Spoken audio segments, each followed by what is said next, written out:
आज की घटना जुड़ी है उत्तर प्रदेश के शामली जिले से। शामली जो पश्चिमी उत्तर प्रदेश का एक व्यस्त जिला है, वहीं आदर्श मंडी थाना क्षेत्र के पास एक पॉश इलाका है जिसका नाम है पंजाबी कॉलोनी।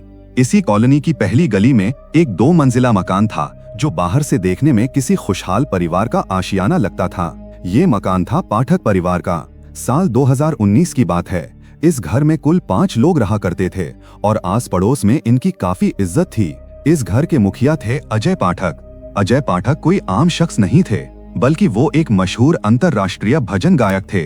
उनकी आवाज में वो जादू था कि उन्हें देश के अलग अलग कोनों से ही नहीं बल्कि विदेशों से भी भजन संध्या और जागरण के लिए बुलाया जाता था।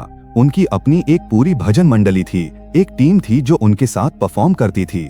अजय अपने परिवार के साथ इस घर की पहली मंजिल पर रहते थे।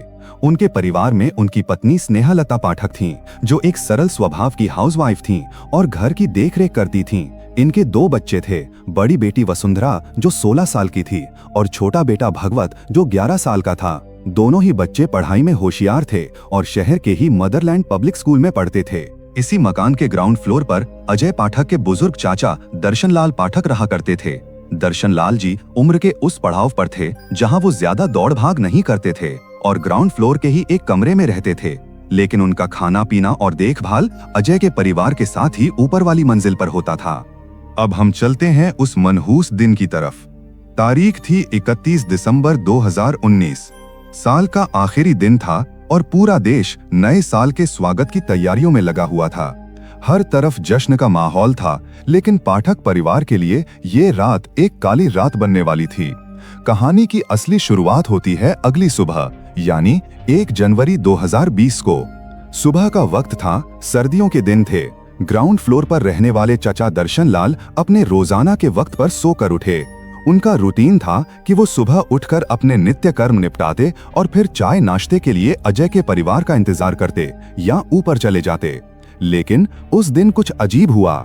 जब वो अपने कमरे से बाहर निकले तो उन्होंने देखा कि ग्राउंड फ्लोर पर ही जो दूसरा कमरा है उसके दरवाजे पर बाहर से एक बड़ा सा ताला लटक रहा है। चचा जी को पहले तो कुछ अजीब नहीं लगा। उनकी नजर सामने मेन गेट की तरफ गई। वहां गेट के पास सुबह का अखबार पड़ा हुआ था। आमतौर पर घर का कोई ना कोई सदस्य सुबह जल्दी उठकर अखबार उठा लेता था, लेकिन आज वो वहीं धूल फांक रहा था। सूरज ऊपर चढ़ रहा था, लेकिन अजय के घर से कोई हलचल नहीं हो रही थी। जब नाश्ता मिलने में देरी हुई और कोई नीचे नहीं आया तो दर्शनलाल जी ने सोचा कि वो खुद ही ऊपर जाकर देखते हैं। वो धीरे धीरे सीढ़ियां चढ़कर फर्स्ट फ्लोर पर पहुंचे। जैसे ही वो ऊपर पहुंचे वो हैरान रह गए। अजय के फ्लैट के मेन दरवाजे पर भी बाहर से एक बड़ा ताला लगा हुआ था। घर पूरी तरह से बंद था। ये सब देखकर चाचा जी ने अपने दिमाग पर जोर डाला। उन्हें याद आया कि अजय की पत्नी स्नेहलता का मायका करनाल में है। अजय ने कुछ दिन पहले जिक्र किया था कि नए साल पर वो लोग करनाल जाने का प्लान बना रहे हैं। चाचा जी ने सोचा कि शायद अजय अपने परिवार और बच्चों को लेकर सुबह सुबह ही बिना किसी को जगाए करनाल के लिए निकल गया होगा। हालांकि उन्हें ये बात थोड़ी खटकी कि बिना मिले या बिना बताए अजय ऐसे चला गया, जो कि उसका स्वभाव नहीं था। लेकिन फिर उन्होंने सोचा कि शायद जल्दी में होंगे। अजय के पास 3 गाड़ियां थीं, एक इनोवा, एक टवेरा और एक फोर्ड इकोस्पोर्ट। चाचा जी ने जब पार्किंग एरिया में ध्यान दिया तो पाया कि उनमें से एक गाड़ी वहां से गायब है। इस बात ने उनके इस ख्याल को और मजबूत कर दिया कि परिवार घूमने या रिश्तेदारी में गया है। लेकिन जैसे जैसे दिन चढ़ता गया, वक्त गुजरता गया, एक अजीब सी बेचैनी बढ़ने लगी।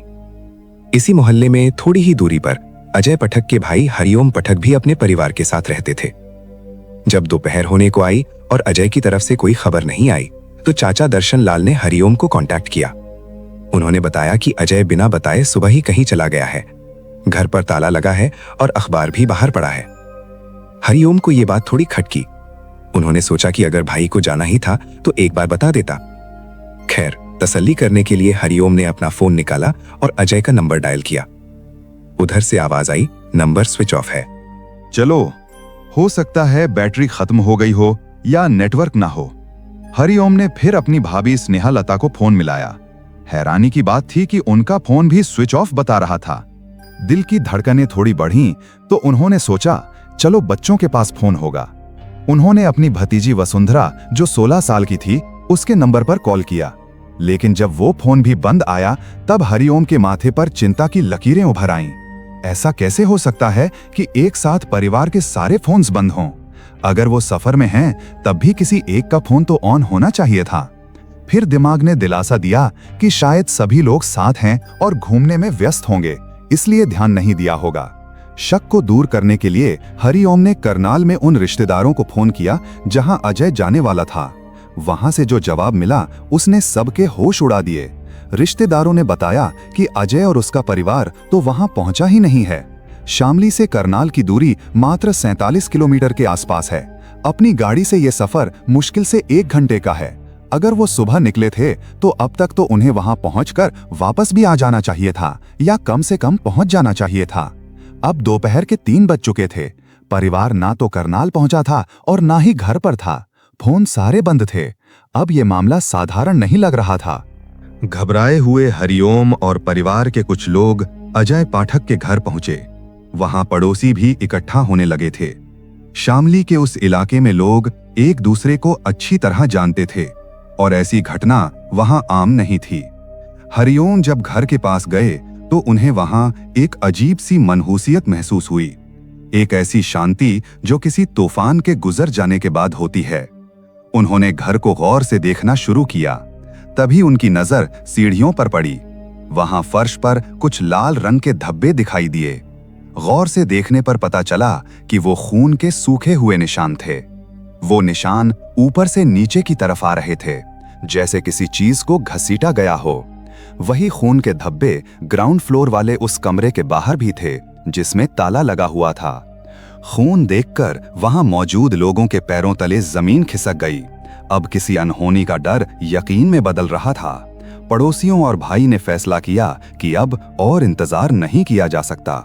उन्होंने पुलिस को सूचना दी और फैसला किया कि वो ऊपर वाले घर का ताला तोड़कर अंदर जाएंगे। किसी तरह हथौड़ा और सब्बल लेकर दरवाजे का ताला तोड़ा गया।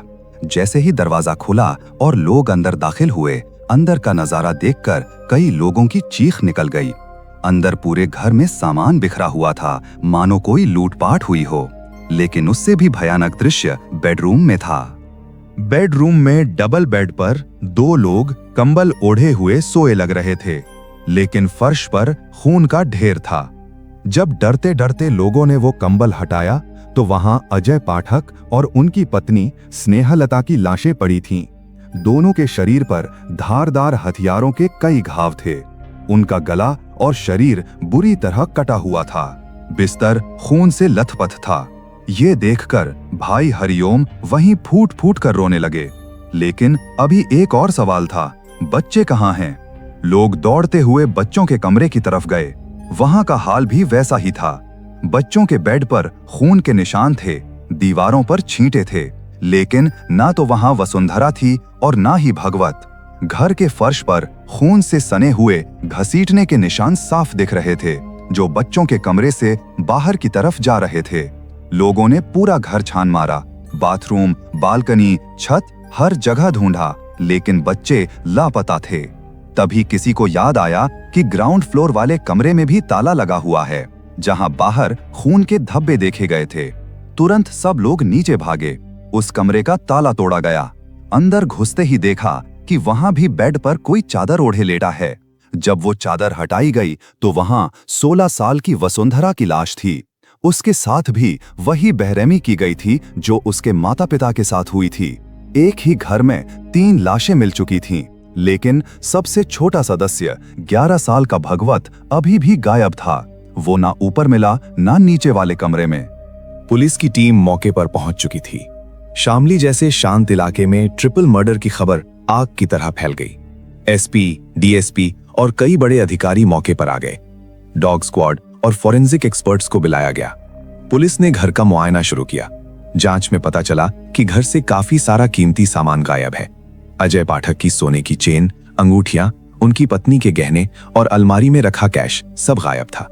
इसके अलावा परिवार के 3 मोबाइल फोन्स भी गायब थे और सबसे बड़ी बात, अजय की फोर्ड इको स्पोर्ट गाड़ी भी घर से गायब थी। शुरुआती तौर पर पुलिस को लगा कि ये लूटपाट के इरादे से किया गया कत्ल है। शायद चोर घुसे होंगे, परिवार ने विरोध किया होगा तो उन्होंने सबको मार दिया और जाते जाते सबसे छोटे बच्चे को किडनैप करके ले गए, शायद फिरौती के लिए। लेकिन यहाँ पुलिस की नजर एक टेक्निकल पॉइंट पर पड़ी जो इस केस की दिशा बदलने वाला था। अजय के पास 3 गाड़ियां थीं। उनमें से 2 गाड़ियों में जीपीएस सिस्टम लगा हुआ था जिसे उन्हें ट्रैक किया जा सकता था, लेकिन जो गाड़ी गायब हुई थी फोर्ड इकोस्पोर्ट, सिर्फ उसमें ही जीपीएस नहीं लगा था।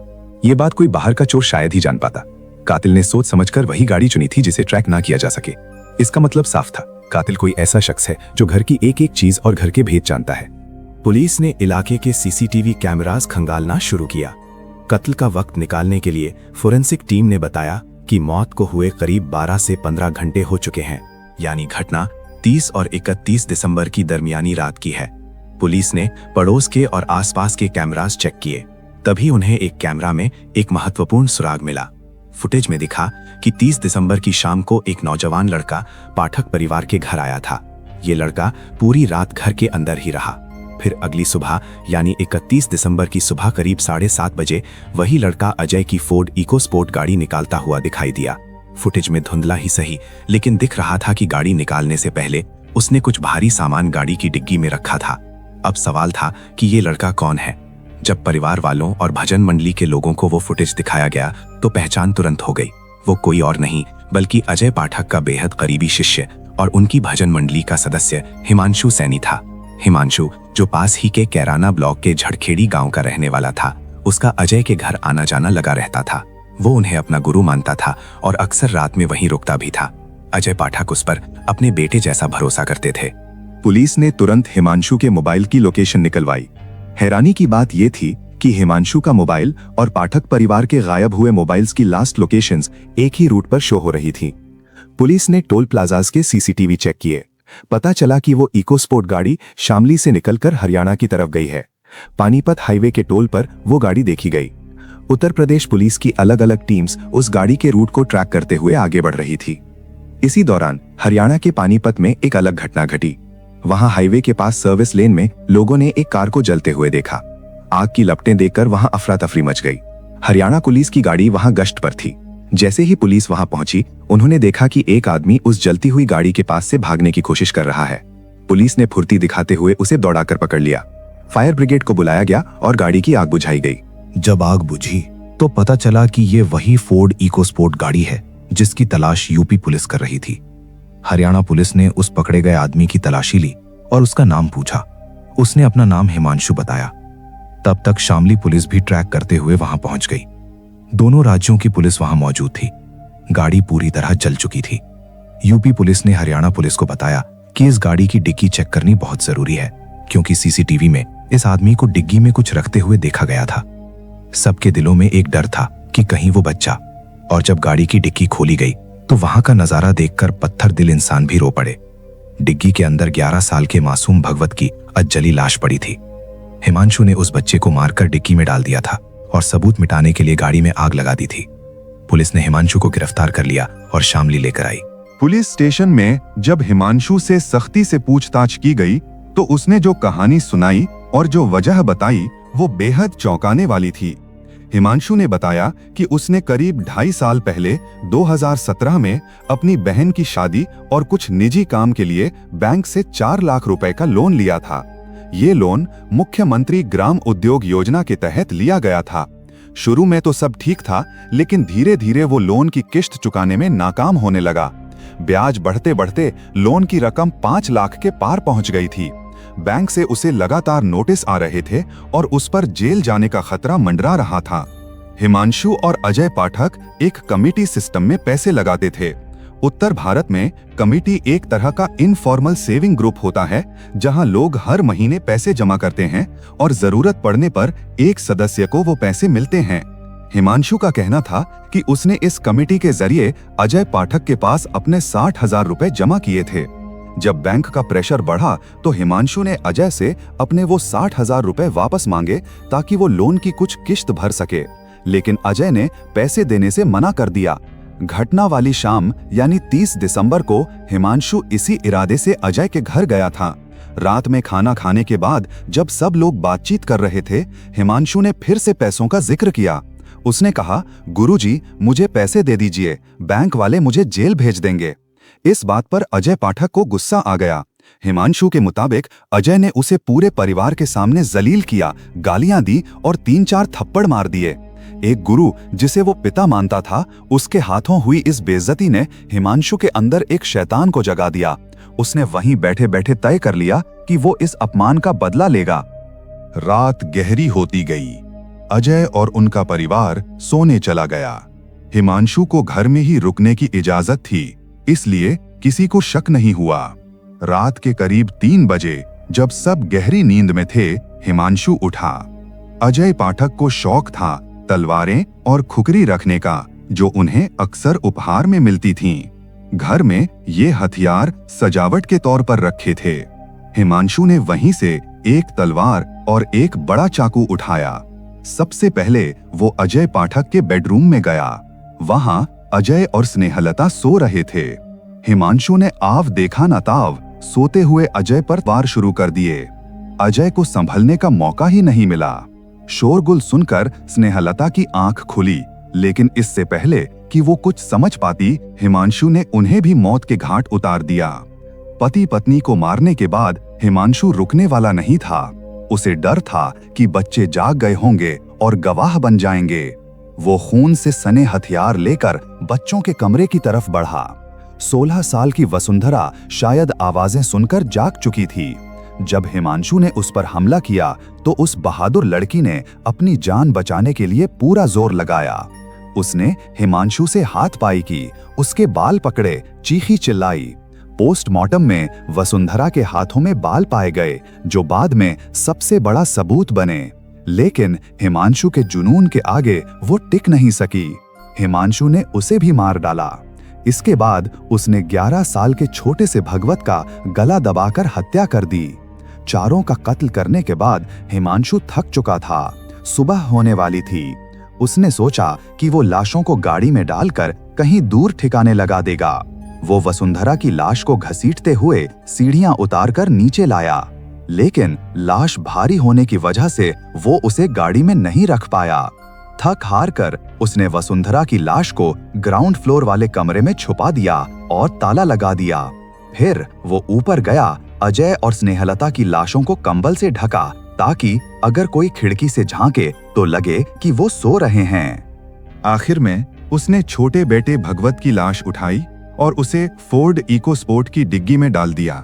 जाते जाते उसने घर से सारा सोना, चांदी, कैश और कीमती सामान बैग में भरा। उसने सोचा कि पुलिस समझेगी कि ये चोरी और लूट का मामला है। सुबह 7:30 बजे वो गाड़ी लेकर निकल गया। पहले वो दिल्ली गया। वहां बुरारी के संत नगर इलाके में उसने हाल ही में एक फ्लैट किराए पर लिया था। वहां उसने चोरी का सारा सामान, खून से सने कपड़े और हथियार छुपाए। लेकिन जब वो दिल्ली में था, तभी किसी जानने वाले का फोन आया और उसे बताया कि अजय भाई के घर पर कुछ हो गया है, पुलिस आई है। ये सुनते ही हिमांशु घबरा गया। उसे समझ आ गया कि अब वो बच नहीं सकता। गाड़ी की डिग्गी में अभी भी बच्चे की लाश थी। उसने सोचा कि गाड़ी और लाश को जलाकर सबूत मिटा देगा। वो दिल्ली से वापस पानीपत की तरफ भागा, लेकिन किस्मत को कुछ और ही मंजूर था और वो पकड़ा गया।